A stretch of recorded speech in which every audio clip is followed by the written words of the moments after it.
Very welcome to all साथियों। Exam fighter number 1 पे आप सभी का हार्दिक स्वागत है। MP assistant professor exam 2023, Madhya Pradesh assistant professor exam 2023 के क्लासेस में आप सभी का हार्दिक स्वागत है, जहां पर हम लोग पेपर 1 की तैयारी कर रहे हैं। एग्जाम में पेपर 1 सबके लिए कंपलसरी होगा, जो मुख्य रूप से मध्य प्रदेश जीके है। मध्य प्रदेश जीके के इस क्लासेस में आप सभी का पुनः हार्दिक स्वागत है। आज हम लोग देखेंगे मध्य प्रदेश की जनांकीय संरचना, demographic structure of Madhya Pradesh, जहाँ पर हम लोग प्रैक्टिस सेट को सॉल्व करेंगे। इससे रिलेटेड क्लासेस हम लोग कर चुके हैं, अभी उसका प्रैक्टिस सेट सॉल्व करेंगे। Important multiple choice question, objective questions को हम लोग सॉल्व करने वाले हैं। और देखते हैं आपने प्रीवियस क्लासेस को अगर किया है, आप कितना सॉल्व कर पाते हैं और आप कितना याद रखे हुए हैं। अगर आपने क्लासेस नहीं किया है तो आप हमारे प्ले लिस्ट में जाकर क्लासेस को देख भी सकते हैं, जो कि अगर आप प्ले लिस्ट में जाकर MP assistant professor exam paper 1 type करेंगे तो आपको प्ले लिस्ट भी मिल जाएगा। तो मध्य प्रदेश की प्रथम जनगणना कब हुई थी? पहला क्वेश्चन है, मध्य प्रदेश की प्रथम जनगणना कब हुई थी? जैसा आपको पता ही होगा, हमारे देश में जनगणना कब शुरू हुई थी? 1872 में। लेकिन वो नियमित रूप से शुरू नहीं हुई। नियमित रूप से कब शुरू हुई? 1881 में। तो मध्य प्रदेश भी इंडिया का ही पार्ट है। निश्चित रूप से मध्य प्रदेश में भी प्रथम जनगणना कब होगी? 1881। तो बी नंबर आपका राइट आंसर होगा। दूसरा प्रश्न है, वर्ष 2011 की जनगणना के अनुसार मध्य प्रदेश की जनसंख्या थी। अभी 2011 में ही जनगणना हुई है, इसके बाद जनगणना नहीं हुई है। तो 2011 के बाद जनगणना अभी हुई नहीं है। तो 2011 के डाटा के अनुसार से ही आपसे पूछा जाएगा कि मध्य प्रदेश की जनसंख्या कितनी थी। अभी 2021 में होनी थी, हालांकि सरकार ने नहीं कराया है, सरकार की मंशा भी ऐसी नहीं लग रही है। इसलिए जो भी प्रश्न आपसे आएगा डेमोग्राफिक में, सेंसस में, वो प्रश्न आपका 2011 के डाटा के अकॉर्डिंग ही आएगा। इसलिए यहाँ पर मैंने प्रश्न डाला है, 2011 की जनगणना के अनुसार मध्य प्रदेश की जनसंख्या कितनी थी? तो 7 करोड़। सी नंबर आपका राइट आंसर होगा। उस समय मध्य प्रदेश की जनसंख्या 7 करोड़ थी। अगला है, 2011 की जनगणना के अनुसार मध्य प्रदेश में सर्वाधिक जनसंख्या वाला जिला है। मध्य प्रदेश में सर्वाधिक जनसंख्या वाला जिला हमारा 2011 के डाटा के अनुसार इंदौर था। तो सी नंबर आपका राइट आंसर हो जाएगा। नंबर सी, इंदौर सबसे ज़्यादा जनसंख्या वाला जिला भी है।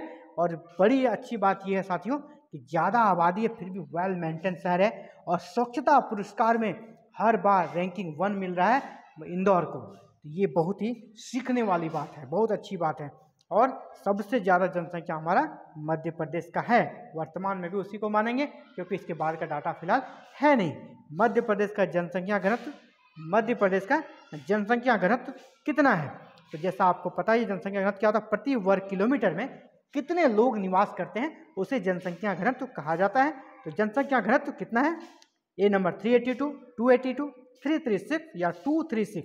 तो डी नंबर आपका राइट आंसर होगा, 236। 236 जनसंख्या घनत्व हमारा मध्य प्रदेश का। चलिए आगे बढ़ते हैं। मध्य प्रदेश का लिंगानुपात कितना है? मध्य प्रदेश का लिंगानुपात कितना है? तो ये 5 नंबर प्रश्न आपके सामने। ए 910, बी 911, सी 930, डी 931। तो लिंगानुपात किसे कहते हैं? लिंगानुपात का मतलब है दोस्तों कि प्रति 1000 पुरुषों पर कितनी महिलाएं हैं। प्रति 1000 पुरुषों पर कितनी महिलाएं हैं? तो इसका जो लिंगानुपात है वो 931 है हमारा मध्य प्रदेश का। लिंगानुपात किसे है तो कहते हैं, वो समझ गए आप। प्रति 1000 पुरुषों पर कितनी महिलाएं हैं, तो ये डाटा निकाला जाता है। तो 931 है हमारा। लेकिन यहाँ कह सकते हैं जहाँ पे 900 प्लस रहता है उसको बहुत ज़्यादा चिंतनीय नहीं माना जाता है। तो मध्य प्रदेश का लिंगानुपात ठीक है। जैसे कि हरियाणा सबसे कम लिंगानुपात वाला स्टेट है, जहाँ पे 861 है लिंगानुपात, तो काफ़ी कम है। 900 से अगर कम है तो वो शोचनीय है। वहाँ पे जो कन्या भ्रूण हत्या है, ये सारी घटनाएं होती है, उन सब पे रोक लगाना जरूरी है ना। और जैसे कि सेक्स का पहचान करा लिया जाता है बच्चे के जन्म से पहले, उसके बाद फिर उसका एबॉर्शन करा दिया जाता है लड़की हो तो इन सब से रोक कर लिंगानुपात को बढ़ाया जा सकता है, जो कि हरियाणा में बहुत ही जरूरी है। तो वर्तमान में मध्य प्रदेश का लिंगानुपात कितना हो गया? 931। Option number D right answer. अगला है, मध्य प्रदेश का न्यूनतम लिंगानुपात वाला जिला, यानी जहां पर सबसे कम प्रति 1000 पुरुषों पर सबसे कम लड़कियां अवेलेबल है, उनके लिए सबसे कम संख्या है, तो वो मध्य प्रदेश का जिला है हमारा भिंड। भिंड का लिंगानुपात कम है। जैसे ओवरऑल हो गया पूरे मध्य प्रदेश का 931, लेकिन अब जब जिला वाइज डाटा बनता है तो उसमें किसी का ज़्यादा, किसी का कम, किसी का 931 से भी ज़्यादा रहता है। तो भिंड का सबसे कम है, भिंड का लिंगानुपात। चलिए आगे बढ़ते हैं। क्वेश्चन नंबर 7, मध्य प्रदेश ही नहीं अपितु देश का एकमात्र हिंदी भाषी पूर्ण साक्षर जिला कौन सा है? पूरे जिले में हिंदी ही प्रचलन में है, पूर्ण रूप से हिंदी बोली जाती है और वह पूर्ण साक्षर जिला है।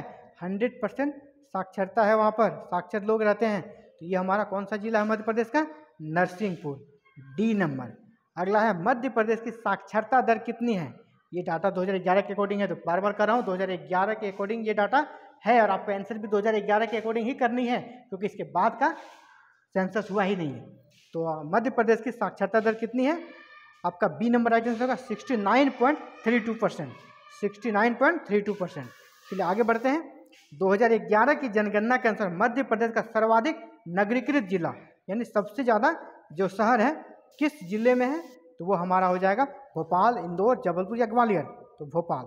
2011 के जनगणना के अनुसार मध्य प्रदेश का सबसे ज़्यादा नगरीकृत या शहरीकृत कर सकते हैं जिला हमारा भोपाल है। अगला है मध्य प्रदेश के किस जिले का जनसंख्या घनत्व सबसे कम है? जनसंख्या घनत्व के बारे में आपने पहले जाना ही। जनसंख्या घनत्व किसे कहते हैं? प्रति वर्ग किलोमीटर में निवास करने वाले लोगों की संख्या को जनसंख्या घनत्व कहा जाता है।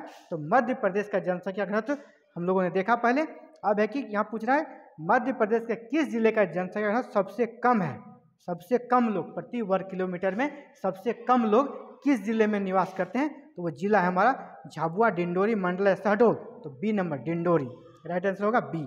Thank you very much for watching this video and connecting with exam fighter number 1। साथ ही आप भी चाहते हैं एमपी असिस्टेंट प्रोफेसर पेपर 1 की तैयारी करें तो पेपर 1 की तैयारी के लिए हमारे साथ जुड़ सकते हैं और जुड़ने के लिए एक ही माध्यम चैनल को सब्सक्राइब करें, बेल आइकन को प्रेस करें और ऑल बटन को क्लिक करें क्योंकि हमारा टारगेट है 45+ प्रश्नों को सही कराना और ये आप बिल्कुल सही कर पाएंगे अगर आप हमारे साथ जुड़ के प्रिपरेशन करते हैं। थैंक यू, धन्यवाद। Have a nice day to all.